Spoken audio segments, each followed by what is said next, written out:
আগরতলা পুর নিগমের মেয়র দীপক মজুমদারের হাত ধরে উদ্বোধন হয় প্রথম স্বচ্ছতা ক্লাবের। বিজয় কুমার গার্লস স্কুলের হল ঘরে অনুষ্ঠান হয়। সেখানে মেয়র ছাড়া উপস্থিত ছিলেন commissioner Shailesh Kumar Yadav, deputy commissioner সহ অন্যান্যরা। স্বচ্ছতা ক্লাব কেন্দ্রীয় সরকারের একটি উদ্যোগ। প্রত্যেক বিদ্যালয়ে ছেলেমেয়েরা পড়াশোনা করতে আসে এবং দিনের একটি বৃহত্তর অংশ বিদ্যালয়ে অতিবাহিত করে।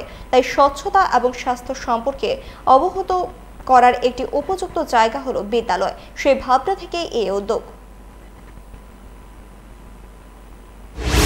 ছোট ছোট ছাত্রছাত্রী বা ছেলেমেয়েদের ছোটবেলা থেকে পড়াশোনার পাশাপাশি নিজেকে সুস্থ রাখা এবং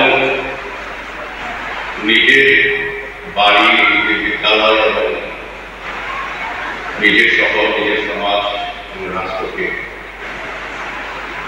পরিচালনার ক্ষেত্রে স্বচ্ছতা সম্বন্ধে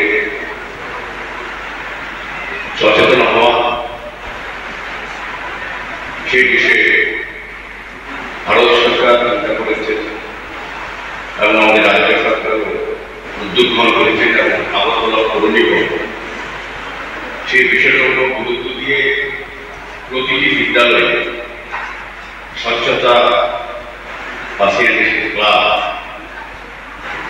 তৈরি করা হবে।